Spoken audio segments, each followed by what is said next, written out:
Hi, good evening, Your Eminence. Um, Firstly, let me express my gratitude. And I'm a non-Muslim, and I've been for countless sermons. I'm a Christian, and this is by far the most powerful one I've ever been to. And thank you so much for that. And my question to you is, as a non-Muslim who believes that every faith advocates peace, and I constantly face many questions from my Christian counterparts when it comes to defending Muslim or Buddhism, defending Islam or Buddhism or Hinduism. I sometimes have this question where you say that Islam does not promote terrorism, but all terrorists are Islam.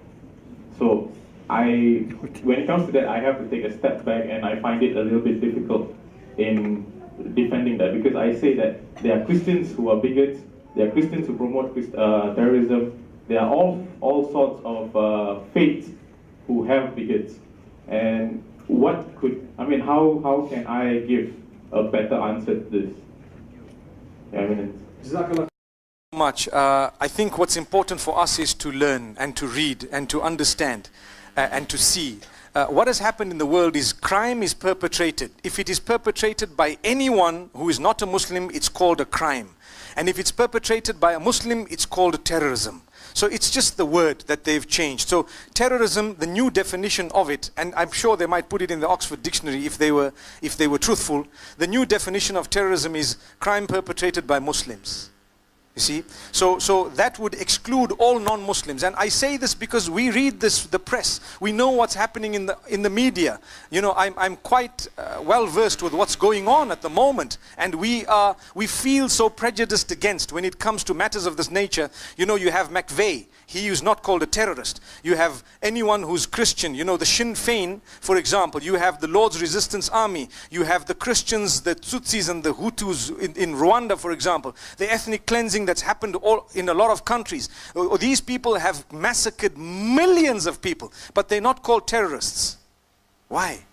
Because there is some form of normally people say don't just feel pity on yourself by saying things. But there definitely is some form of an agreement to tarnish the image of Islam. And I never used to believe this. I used to think, you know what, these theories and all that, they're wrong.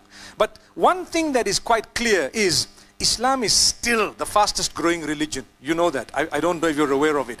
And this people cannot understand. They asked me yesterday or the day before, why is Islam the fastest growing religion still? And I tell you the reason that I feel, having spoken to a lot of the women, because the bulk of those who are entering the fold of Islam are actually women. When they feel that we've now been enslaved in such a cunning way that we don't realize we're enslaved. They used to be naked a long time ago. You know, Robert Mugabe is the president of Zimbabwe. So he said, we all know that he stands for morals and values, and he's very strict when it comes to certain things, and he doesn't want to budge when it comes to certain issues, right?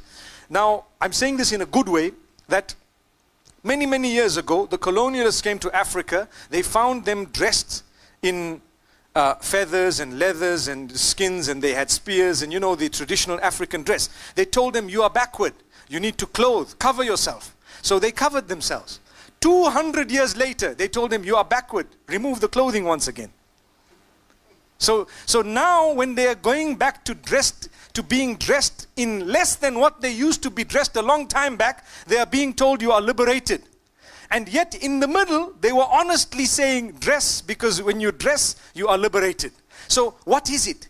So what's happening right now is the women who are becoming fed up of being enslaved by the makeup industry, for example, so enslaved that they cannot even walk out of the house without having spent 400 ringgits on the face.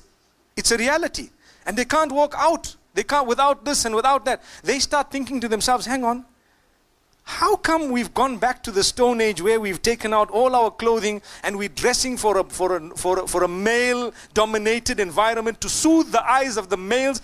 There was a time when we wouldn't dare tell a woman, you're looking gorgeous. I'm talking of about 40, 50 years ago.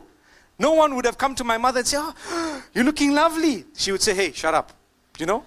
But today you say, you're looking lovely. Thank you. Oh, thank you. Oh, wow. We'll actually put it up. We'll like it. Oh, someone acknowledged me. You know?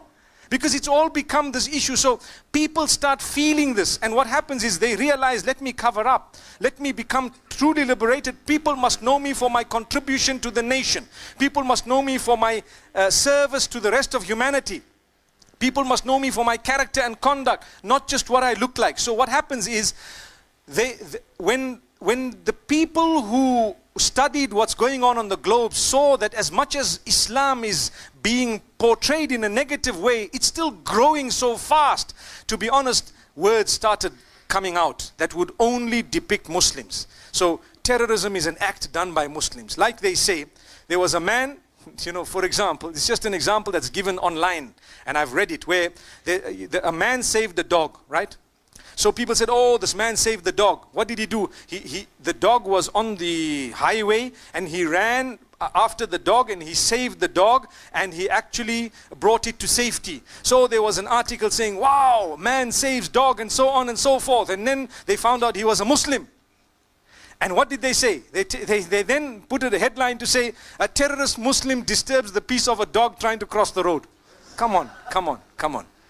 Now this is just an example, obviously. It may also be hypothetical, but at the same time, it goes to show that even the Muslims understand that that word terrorism is abused. Look, we are approximately 1.5 to 2 billion Muslims on the globe. If Islam was actually a terroristic religion, nobody would exist. They wouldn't exist because, can I stand up? You're a non-Muslim. Agreed, my brother? Do you feel safe in this room? MashaAllah. You feel secure, don't you? We're all Muslims around you. Remember that? MashaAllah.